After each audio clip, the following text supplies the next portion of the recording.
Tere, minu nimi on Eva Finch, olen Turu linna giid ja tere kuulama Turu linna ajaloo kohta.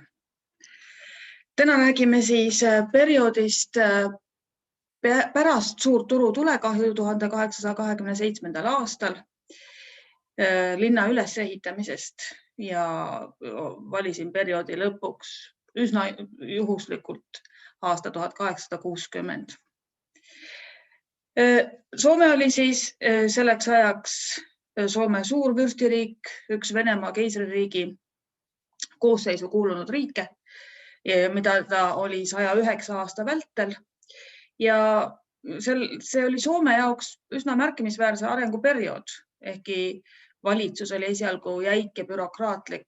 Ja Krimmi sõda 1853 kuni 1856 ja just Krimmi sõjajärgne periood oli eriti tugev positiivne tõuge Soome jaoks, kui veel troonile tuli keiser Aleksander II.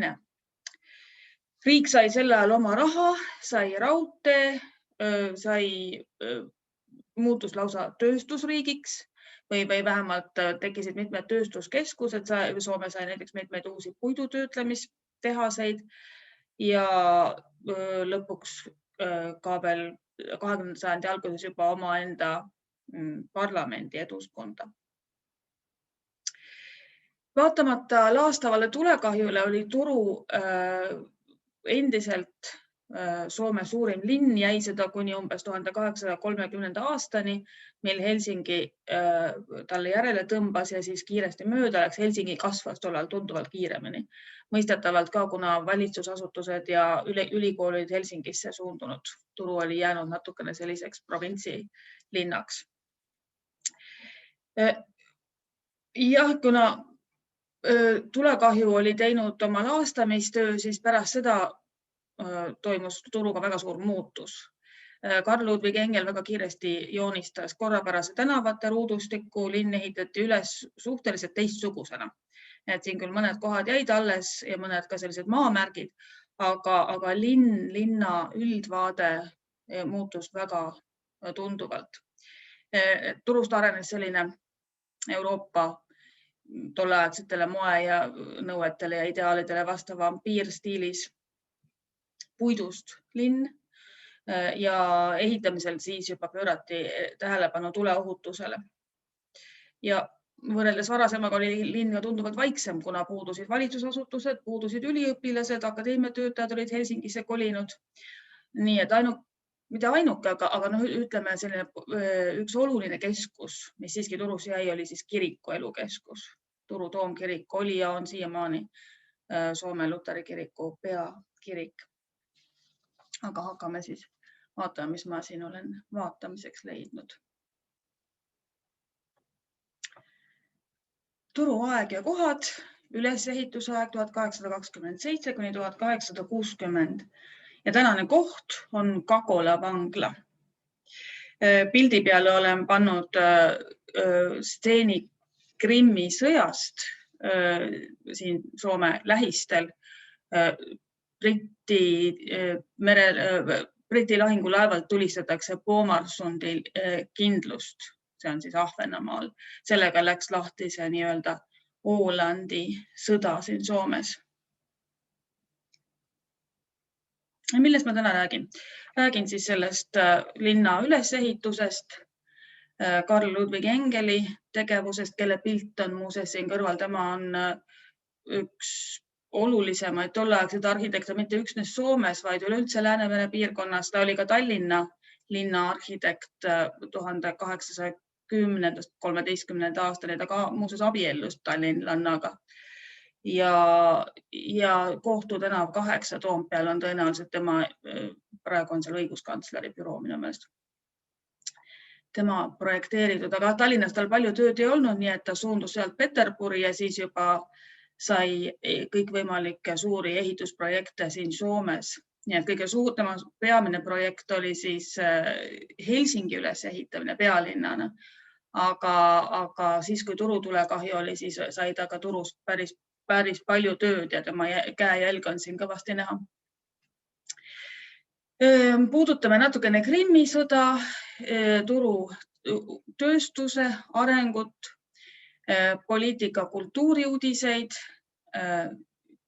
seda, mismoodi liiklus arenes, no tol ajal veel enne 1860. aastat rongi veel ei olnud, mis siis oli, laevad olid põhiliselt ja hobutransport. Ja siis räägime Kagola vanglakompleksi ehitamisest ja natukene sellest pikemalt. Niisiis, nagu öeldud, Karl Ludwig Engel, tollane ehitusvalitsuse juhataja, koostas turu jaoks uue linnaplaani väga kiiresti, juba 3 nädalat pärast tulekahju oli see plaan joonistatud. Sellega oli kiire, talv oli tulemas, võimalikult kiiresti taheti ehitama hakata. Siiski seal olid kiirustades tulnud mingisugused mõõtmisvead sisse, nii et käiku läks järgmise aasta alguses parandatud plaan. Vanu krunte tuli laiendada, et need sobiksid tänavaruudustikuga kokku, nii et see tegelikult kruntide hulka vähendas. Ja sellest tuleb hiljem Ruissalaga seoses juttu, et oli vaja kuidagi kompenseerida inimeste maakaotusi. Uute kruntide ehituseeskirju järgiti rangelt, tulekahju oli kõigil värskelt meeles, ehitati nagu öeldud ampiirstiilis. Üks oluline nõue oli see, et avalikud hooned pidid eluhoonetest selgelt eristuma. Eluhooned olid enamasti puitmajad, nii et nad siis äärestasid tänavat. Peasissepääs oli neil hoovis, täpsemalt sisehoovis, ja seda ümbritsesid kõrvalhooned. Ja kõrvalhooned, kõik need majandushooned, tallid, laudad, ka käimlad. Tollal elas linnas veel palju loomi, nii et ühesõnaga kõik need majatagused olid ikka sellised päris korralikud ka majandusõued. Ja linna planeeriti ka tuletõkestusribad, väga palju puid ja haljastust teatavasti aeglustab tule levikut. Ja selliste katastroofide nagu tulekahju edasiseks vältimiseks asutati turus 1838. aastal Soome vanim vabatahtlik tuletõrje VPK, vabapalokunda soome keeles. Linn ehitati hämmastavalt kiiresti üles 20. 30. aastatel, ehkki suur osa linnastest pidi ikka veel pikalt elama äärelinna puumajades, muuhulgas Kuolalanmäel, Luostarimäel, Parginmäel olid sellised suured puumajade, ikka pisikeste, ütleme lausa tänapäeva mõistes hüttide kogumid. Ja lausa veel 1860. aastal lausa 1/6 linna elanikest elas sellistes pisikestes, ka tuleohtlikes asumites. Ja Luostarimägi jäi nagu teada alles, ülejäänud vaikselt tegid teed uuemale ehitusele, nii et neid siis hakati vaikselt lammutama, seal tänavate ruudustiku eest siis kõrvaldama. Toomkiriku ümbruses toimusid suured muutused tulekahju järel, nagu näha on seal tänapäeval suur lageväljak, mille all on muuseas keskaegsed varemed, nii et sinna rajati rohkem selline pargiala avatud. Toomkiriku torn on tunduvalt lihtsama väljanägemisega Engeli projekteeritud tornikiiver ja uus vastkatus loomulikult. Kiriku sees on ka Engeli projekteeritud kantsel ja ümber olnud müür, kiriku ümber olnud müür, ma tegin siin pildi selle müüri jäänustest, see asendati sellise suure jämeda ketiga 1830-ndatel.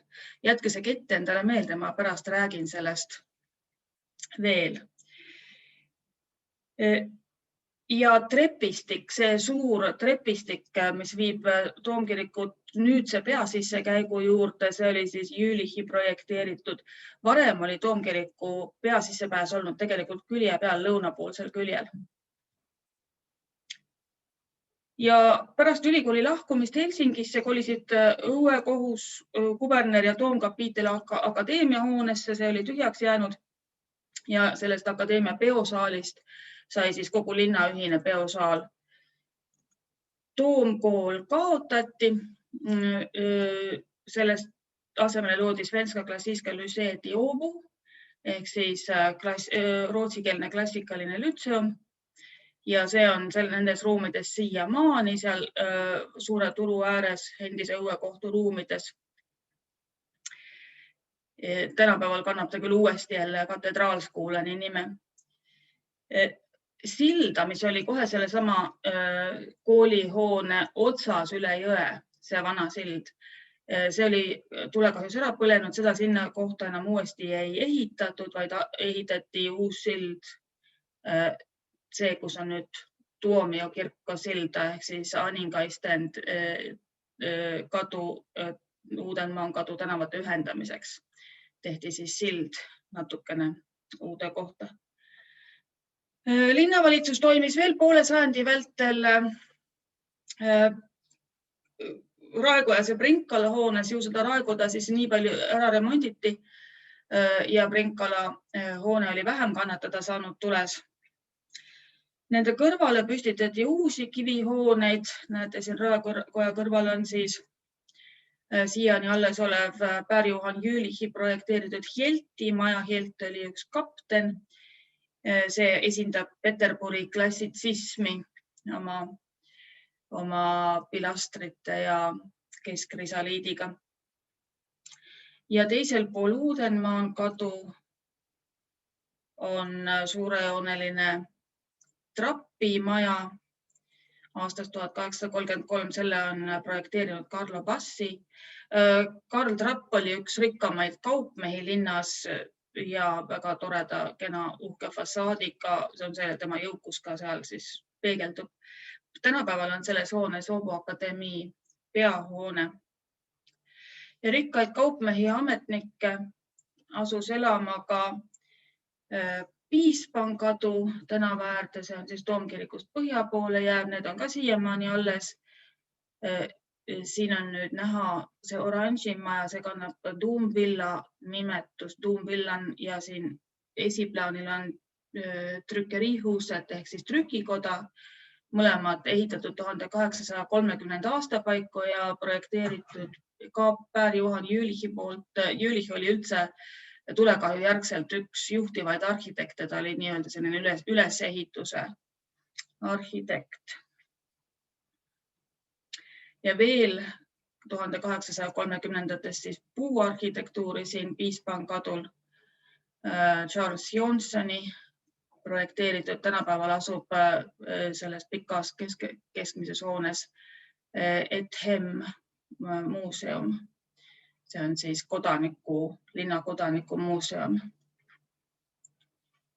20. sajandi algusest, aga hoone ise on vanem.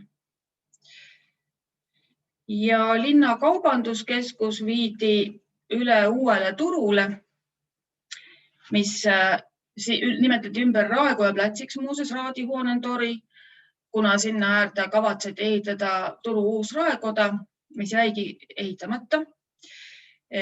Sinna selle asemele sellesse kohta ehitati õigeusu kirik hoopis. Ja samuti hakati väljaku serva kavandama teatrimaja. Jällegi Jülich selle projekteeris ja Engel siis viimistles tema projekti, tegi sellele enda käega siis fassaadi. Åbo Svenska teater tänapäevani seal alles ja toimiv. Ja õigeusu kirik on meil siis siin. Selle projekteeris Carl Ludwig Engel. See valmis ja pühitseti siis 1846. aastal. Nimetati püha märterkeisrinna Aleksandra kirikuks. See oli 303. aastal märtri surma surnud Rooma keisrinna, aga juhtumisi oli ka Vene keisrinna tollal Aleksandra, nii et kiriku nimi oli sobiv. Ja väljak nimetati Aleksandri väljakuks. Nii et enam ei olnud ta siis Raadihonen tori pärast aastat 1846. Kiriku kogudus tollal koosnes peamiselt Vene sõjameestest, kes olid ikka veel need Vene väed olid siin Turus. Ja kiriku kõrval paistab hotell Phoenix, mis ehitati 1878. aastal. See oli ka selline esimene suur moodne hotell siis Turus. Seda küll tänapäeval enam alles ei ole. Kirik on. Turu oli, nagu öeldud, ikka veel rahvaarvult Soome suurim linn. 1840. aastal oli mõlemas nii Turus kui Helsingis umbes 12 000 elanikku. Aga nagu öeldud, Helsingi kasvas kiiremini, nii et Turu jäi, ka kasvas, aga mitte siis nii jõudsalt. Uued suured tänavad planeeriti, pikim tänav endiselt oli Linnan kadu.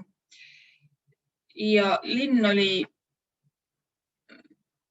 kuidas seda siis tehti, seda tänavate ruudustikul ülemineku tehti niimoodi, et kui mõni hullemas olukorras juba kokku kukkuv maja lammutati, siis seda enam vanale krundile, vana krundi piire järgides üles ehitada uut maja ei tohtinud, vaid siis tuli juba lasta joonistada uue tänavate ruudustikku vastav krunt endale ja sinna ehitada, nii et päris ühe korraga seda kõike ei tehtud, aga niimoodi mingit moodi järk-järgult. Kohe selle tänavate ruudustiku kõrvalt algasid Kaarina ja Maarja kihelkonnad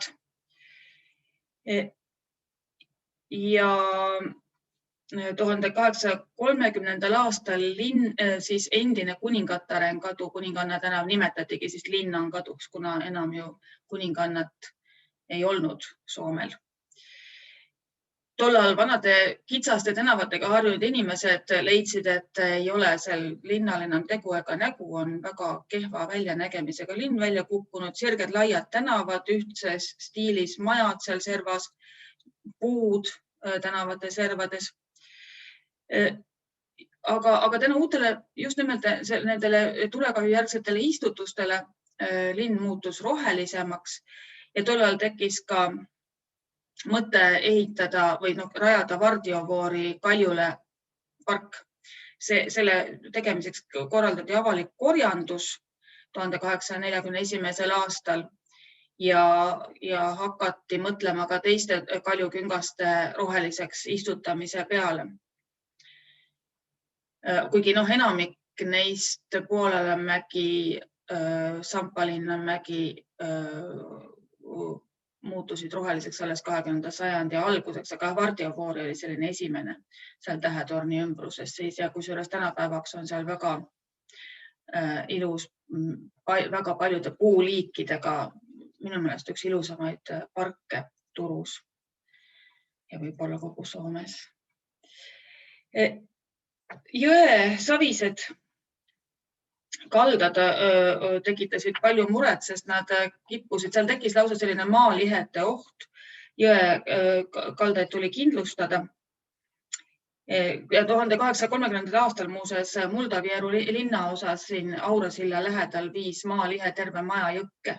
Seal on isegi veel siiamaani minu meelest on mingisugused maja jäänused jõe põhjas näha, nii et jõekaldaid kindlustati, sellist kivitist rajati sinna ja see sammastik siin ka Jülichi rajatud või projekteeritud sammastik Aura jõe ääres. Tänapäeval on seal Pinella restoran. See tegelikult ehitati ka eelkõige selle rusude ala kindlustamiseks ja hiljem tuli sinna kaubitsejate putkad nende sammaste vahele, siis kui jõe siin silla juures oli siis ülemine sadam. Nii et saarestikust tulnud müüjad kasutasid seda sammastikku varjualusena. Elanikel olid tavaliselt omad kaevud, aga siin seal oli ka avalikke kaevusid.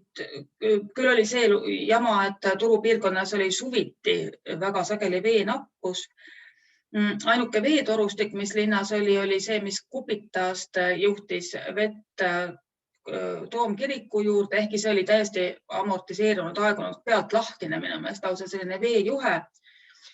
Nii et see nagu hästi jäi, ootas väga kibedasti uuendamist.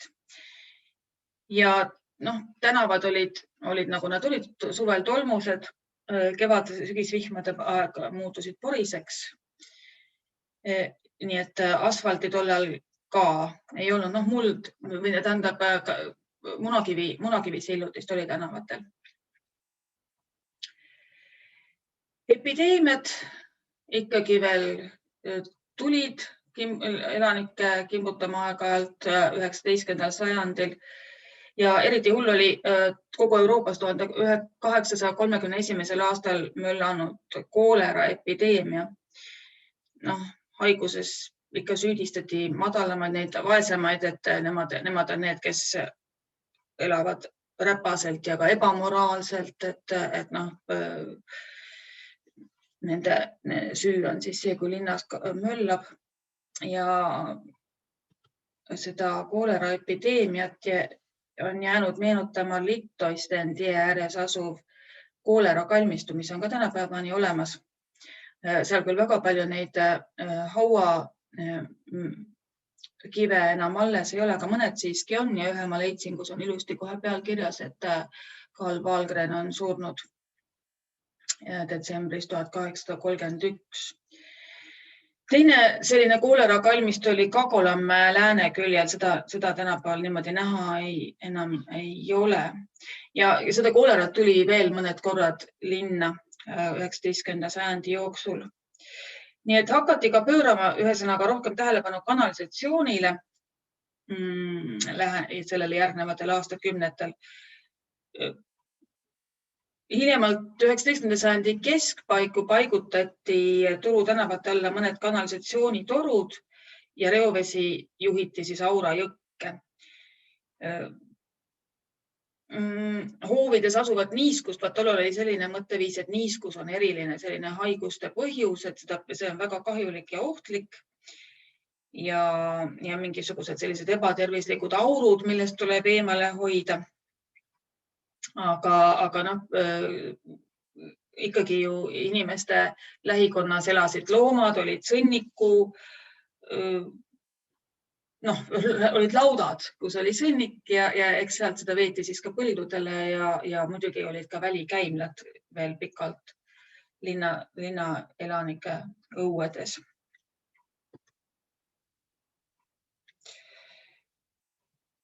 Nagu öeldud, tänavate ruudustik hõlmas palju suuremat ala kui varasem planeeritud ala ja inimesed kaotasid oma maavaldusi. Linna elanikel olid olnud omad sellised nagu aiamaad või kus nad kasvatasid toitu otse seal nende oma krundi lähedal.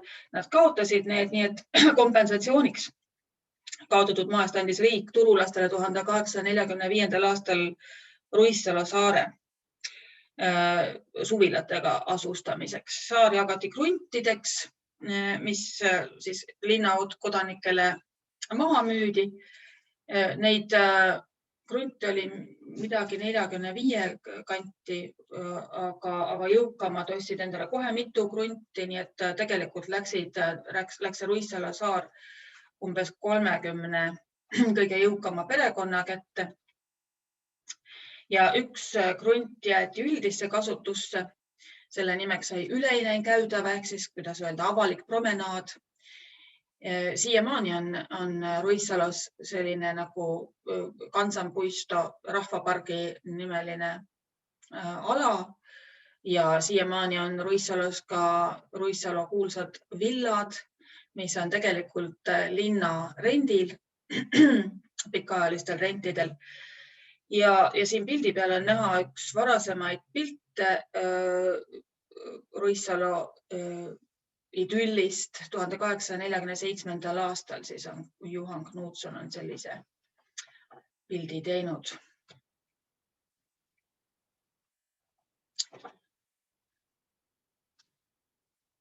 Niimoodi ja jõuame siis Krimmi sõjani.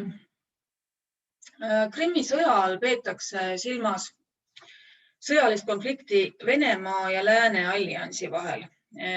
Seda peeti küll peamiselt Krimmi poolsaarel, aga Inglise-Prantsuse merevägi saabus ka Läänemerele.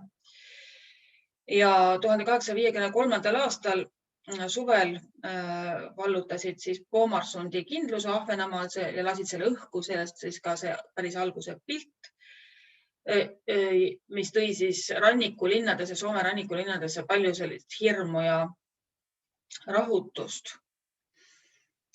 Kindluse mõttes oli Turus suurendatud Vene vägede arvu, sõdurid majutati Kakola töö- ja parandusasutuse uutesse hoonetesse, millest me täna ka hiljem natuke räägime. Kõrgel kaljukünkal asuv selline graniitlinnus, nagu see Kakola on, oli selleks täitsa ideaalne sõdurite majutamiseks. Aga ehitati ka Raisiosse, Ruissalosse ja Hirvensalosse suurtükipatareid.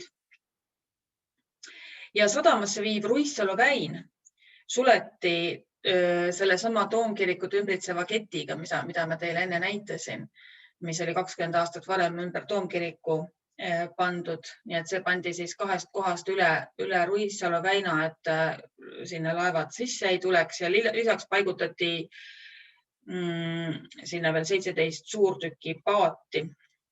Ka mingisugused laudadest takistused löödi sinna üles. Mul selle kohta pildimaterjali pole, ma ei oska seda täpselt kirjeldada, aga ühesõnaga mingisugused kaitserajatised sinna tehti.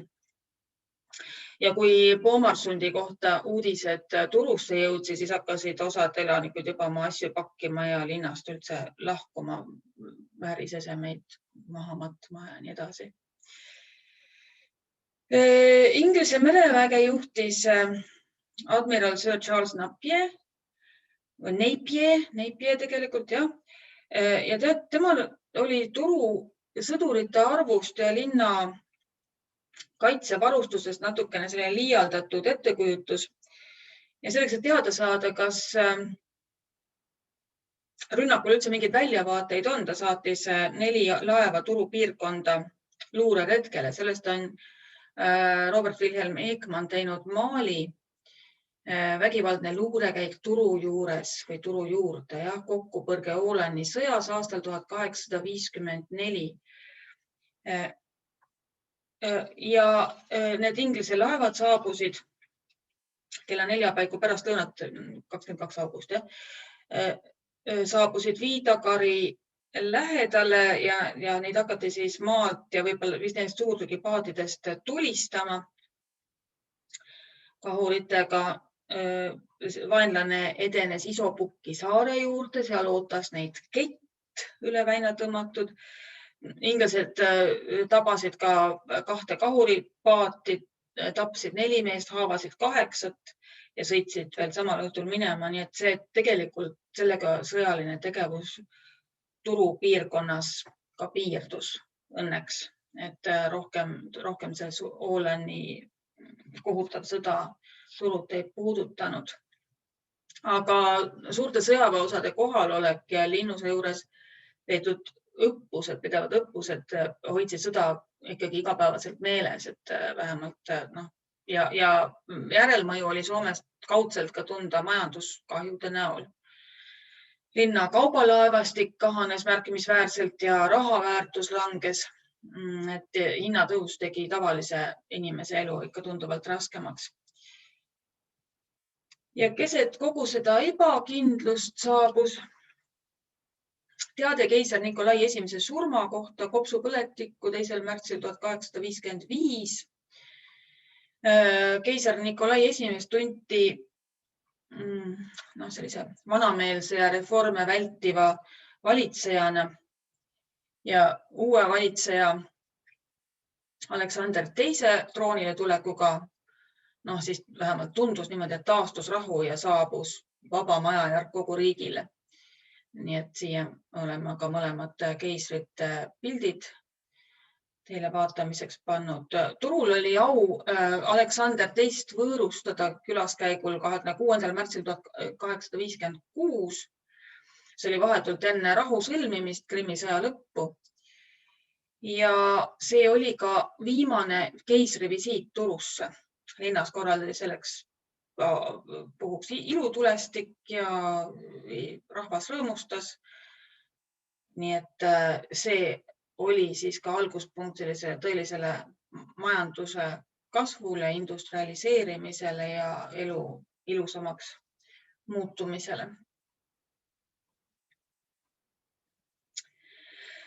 19. sajandi keskel kasvas Soome tööstustoodangu maht kiiresti ja turust sai üks juhtivaid tööstuskeskusi.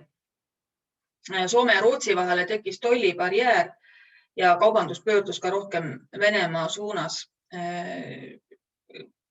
Juba pikalt, juba mitu sajandit tegelikult oli turu keskendunud laevaehitusele. Samuti suhkrutööstus ja tubakatööstus olid olnud juba mõnda aega ühed kesksemad suuremad tööstusharud turus.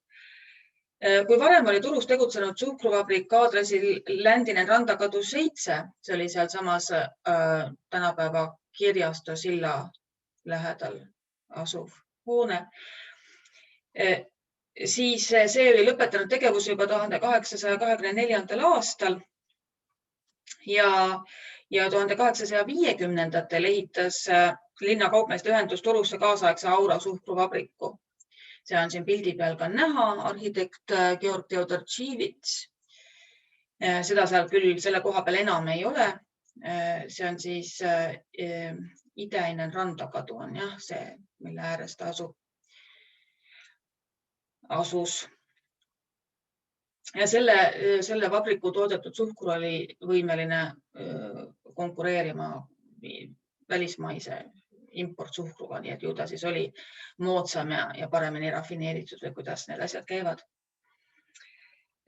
Tubakatööstus Rootsis valmistatud Rettigi piibutubakas oli Soomes väga populaarne ja 1845. aastal Per Serelius Rettig saabus Turusse Rootsist, et rajada ka siia tubakavabrik. Ostis krundid Hämeenkadu ääres. Siiamaani on seal üks uuem tubakavabrik alles, tubakavabriku hoone. Mõlemal pool Nunnankadu tänavat, Hämeenkadu ja Nunnankadu nurga peal. Ja alustas siis tegevust. Hiljem jätkas tema vennapoeg Fredrik seal ja Soome esimesed sigaretid valmistas Rettig varsti pärast Krimmi sõja lõppu. Kagulamäe jalamil asus jõe läänekaldal, siis asus Parkeri suur puuvillaketrusvabrik. Selle oli asutanud šotlane John Baker 1846. aastal ja Toomkirikust ülesvoolu asutati Turu rauamanufaktuur. Nii, kas ma nüüd panin sellest pildi? Ei ole pannud. Las ta olla. Seal on tänapäeval Turu rauamanufaktuuri hoonetes on hoopis Geoakadeemii Arken, nii et see on seal, kus on Tehtaan kadu suundub jõe äärde. Et see suur kompleks seal oli siis Turu rauatehas. Ja Turu suurim tööstusettevõte oli Korpolaismäe jalamil asunud David Coe ja Ericssoni töökoda, kus ehitati aurulaevu. Aurulaevad olid siis tolleaegsed selline uuem moodsam laevatüüp. Neid oli küll ka sajandi esimesel poolel tehtud, ehkki tollal olid aurulaevad enamasti veel purjedega. Purjed olid lisaks. Ja 1850-ndatel sai selle ettevõtte juhiks inglane William Creighton ja seda hakatigi siis Creightoniks kutsuma seda ettevõtet tema järgi. Krimmi sõja ajal intendeeriti William Creighton Peterburi, kus ta abiellus ühe David Coe sugulasega ja küllap ta seetõttu siis naasis ka Ericssoni rauatehasesse ja tõusis peagi selle juhiks. Nii et ja Venemaal lõi ta siis mitmesuguseid soodsaid suhteid, mis tõid laevatehasele igasuguseid häid tellimusi. Ja esimene Venemaa mereväe ja Turu vaheline tellimustöö lasti vette 1857. aastal, see oli siis korvett Kalevala. 19. sajandi keskel oli Turus endiselt veel 205 käsitöölist, need on kirjas. See teeb lausa kümnendiku terve riigi, terve Soome käsitöömeistritest. Ja nende rohkus on seletatav vanade traditsioonidega ja ka selle ümbritseva maapiirkonna jõukusega, kes nendelt käsitöölistelt siis suutsid osta piisavalt nende toodangut ja ka elav mereliiklus aitas. Oli ka palju sellist luksuskaupadele orienteerunud tarbijaskonda turus, mis tähendas, et siin oli lausa 8 kullasseppa näiteks ja 4 kellasseppa ja värvalitöökodasid oli palju ja ka selliseid meistreid, keda väiksemates linnades üldse ei olnud, nagu pronksivalajad, kindategijad, köösnerid, sadulsepad, pillimeistrid, kondiitrid, neid oli ka turus mitmeid. Tsunfti korda hakatakse 19. sajandi teisel poolel kaotama ja 1859. aastal vabastati enamik ameteid vanad süsteemi sätetest, kõik need meistri ja selli staatused ja tingimused. Nii et ta läks nagu selles mõttes tegevusvabamaks.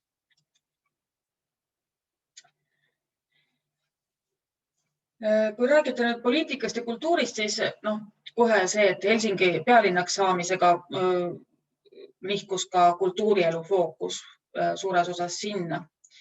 Ehkki Turus siiski oli omanäoline Stockholmi lähedusest mõjutatud kultuurielu.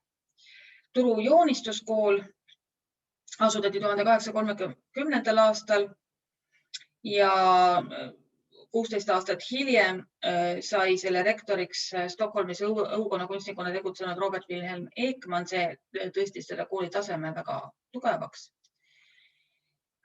Turus elanud luuletajale ja näitekirjanikule Joseph Julius Vekselile sai osaks 1860. aastal sai osaks lühike, aga edukas kirjaniku karjäär. Ta oli väga andekas, aga varsti pärast menukat näidendit Daniel Hjort sattus ta vaimuhaiglasse, kus ta paraku veetis ülejäänud elu, nii et ta tõesti 2/3 oma elust ta oligi vaimuhaigla elanik. Tema mälestuseks on tehtud skulptuur, mis on Toomkiriku kõrval Obo Akadeemii raamatukogu ees. Eri keelerühmad ja erakonnad asutasid 19. sajandi lõpupoole ja 20. sajandi alguses oma ajalehed. Obu Underrättelser oli alustanud juba 1824. aastal. See ongi Soome vanim siiani ilmuv ajaleht. Ja 1850. aastal alustas Sanomia Turusta, mis oli pikka aega turupiirkonna juhtiv soomekeelne leht, nii et mõlemast siis ka siia pilt teile. Ja mõlemad on siis need esimesed väljaanded. Ajakirjanduse levikut üldiselt soodustas puidust toodetud ajalehe paber, mis võeti 19. sajandi keskpaigas laialdaselt kasutusele, siis põhimõtteliselt leiutati selline odavam paber. Selle abil ajalehtede ja raamatute hinnad langesid kõigis, mitte ainult Soomes, vaid kõigis tööstusriikides. Nii et see oli lausa kaasa see murrangulise pöörde teabel levis ja hariduses ja lugemises ja infomaailma sündmustes sai kiiresti kõigile kätte saadavaks. Ahaa, siia mul tuleb juba liiklus. Okei. Aurulaevad, jah. Aurulaevad hakkasid järk-järgult purjelaevu asendama.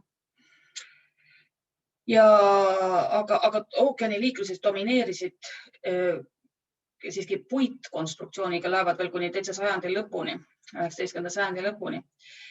Turulaevad vedasid kaupu kaugele Indiasse, näiteks Austraaliasse, Lõuna-Ameerikasse, praktiliselt igale poole maailmas. Ja sageli olid aastaid merel, laevaomanikud elasid Turus. Aurulaevad olid tulnud siia Turu ja Stockholmi vahele esimest korda 1836.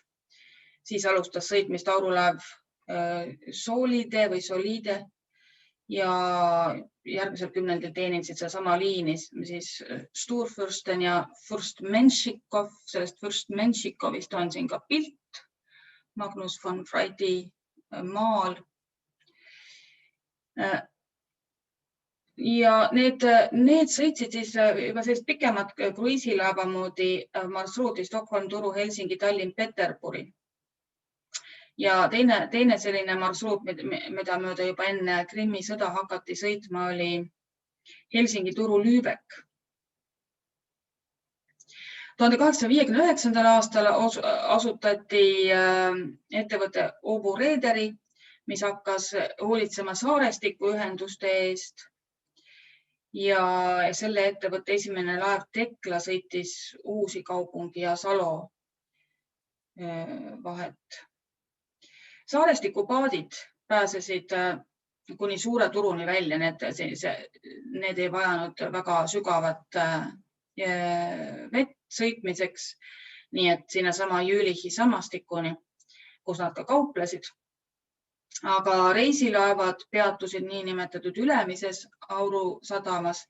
See on siis Aurasilla juures, Sampalinna mäe juures. Ja kõige suuremad laevad jäid Kanavaniemisse või ka Pigisaarisse, Hirvensalu Pigisaari sadamasse. Ka side arenes, ma olen siin optiline telegraaf kirjutanud, see leiutati Prantsusmaal, see oli selline semafori tüüpi telegraaf, mis nõudis sidepidamiseks kõrgematesse kohtadesse ehitatud torne ja need ehitati siia Krimmi sõja aastatel just selliseid rannikukaitsevajadusi silmas pidades. Ja pärast sõda võeti telegraaf tsiviilkasutusse, et liin kulges Peterburist, Viiburi ja Helsingi kaudu Turusse ja Uusi Kaupungisse, nii et selline uuendus. Ja jõuamegi siis Kakola vanglani. Kakola, mis on tänase päevani siin Kakolamäel Turus täiesti vaadeldav ja külastatav, oli jäetud Engeli linnaplaanil välja ehitamata see plats või see asukoht. 1839. aastal aga otsustas senat, et tuleb ehitada 4 uut paranduslikku tööasutust. Neist üks siis Turusse ja see siis planeeriti sinna Kakolamäele. Ehitust alustati 1845. aastal. Arhitektiks oli Ernst Bernhard Loormann ja tema projekteeritud keskvangla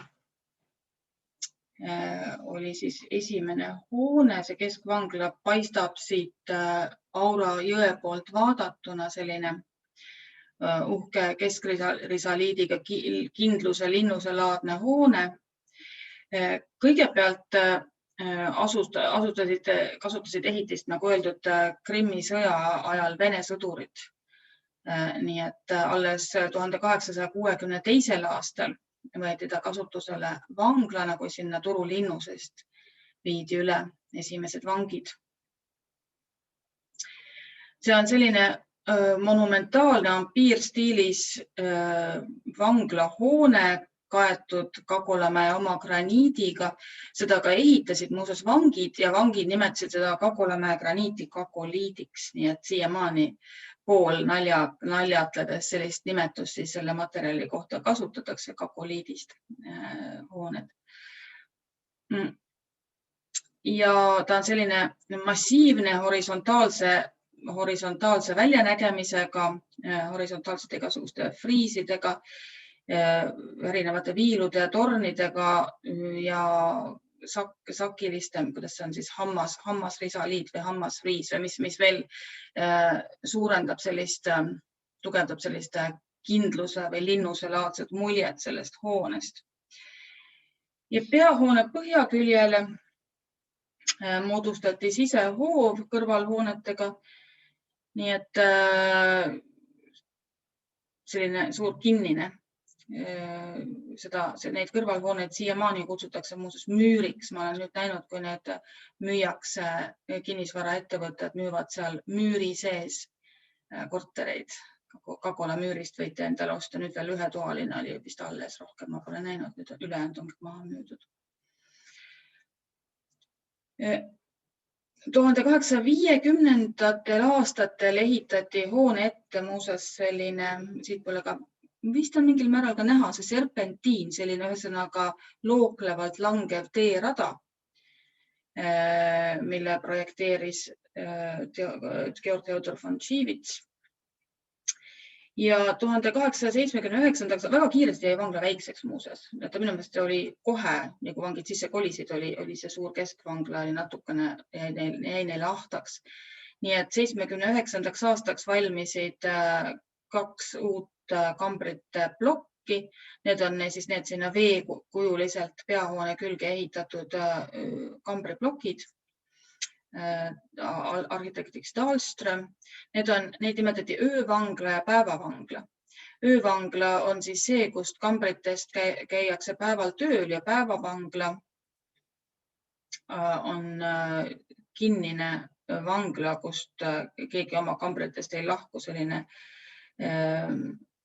kuidas öelda, Philadelphia tüüpi vangla. Mul on sellest ka pilt kuskil. 1890. ehitati juurde ka veel Läänivangla, selline ristikujuline, see on nüüd linna poole natukene sealt Kakola suurest keskvanglast. Ja nii et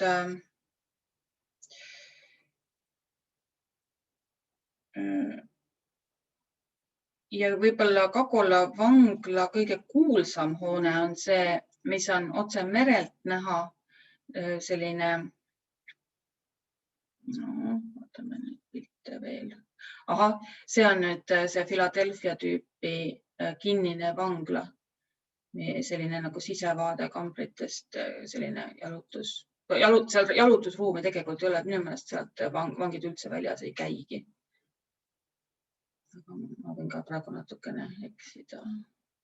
Ja siin on veel mõned vaated, kõige vasakpoolsema pildi peal on aheldatud vangipüksid. 19. sajandil oli ka veel sellised kõige raskemaid kurjategijaid võidi panna jalaraudadesse ja selleks, et saaks need pükse siis vahetada ja ei peaks jalaraudasid ära võtma, need püksid üleni nööbitavad. Aga siin on nüüd 20. sajandil pesuruum ja 80-ndatest kõige parempoolse pildi peal on 80-ndatest umbes selline kamber oli siis vangil väike telekas isegi nurgas ja ma mäletan, minu lapsepõlves hirmsasti imestati, et Soome vangidel, nad võivad vanglast telekat vaadata. Nii. Aga jah, see on nüüd siis see Länsiselli ehk kõige läänepoolsem vangla ehitis, mis valmis juba 20. sajandil, 1911 lõpetati ja see vaatab otse merele, nii et selline jugendstiilis Ernst Krank ja Stefan Mihhailov. Stefan Mihhailov on üksi jäänud selle arhitekt. See on siis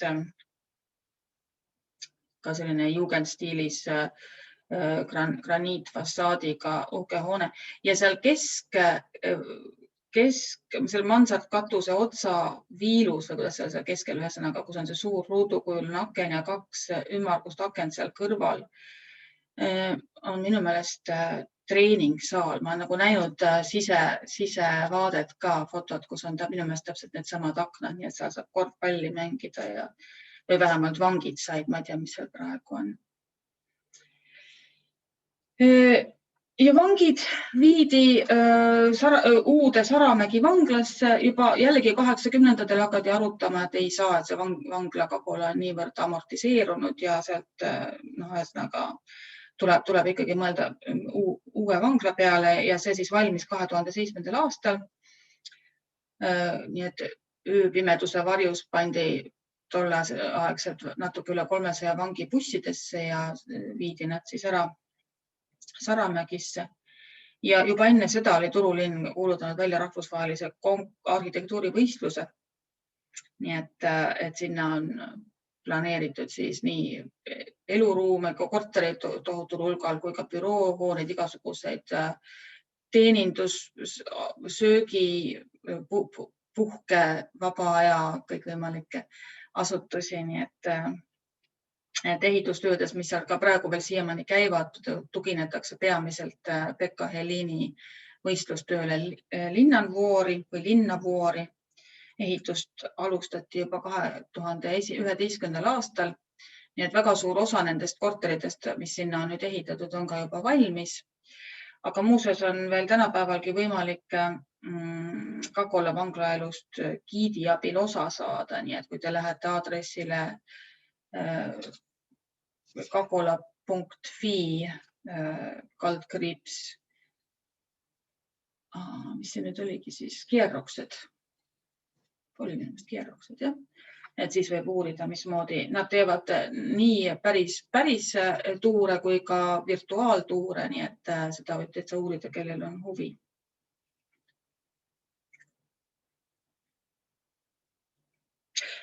Ja, mis siis veel? Funikulöör ehk köisraudtee 2019 hakkas tööle, kurikuulus selline tore kast, mis käib mööda Mäenõlva üles alla, saate föölikaardiga lihtsalt seal sõita. Kui ta sõidab, mõnikord ta ei sõida, aga mõnikord on rikki, see seisab.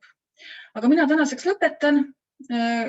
Uus peatükk turu ajaloost juba 2 nädala pärast ja siis me jõuame välja otsaga juba 20. sajandisse. Aitäh teile!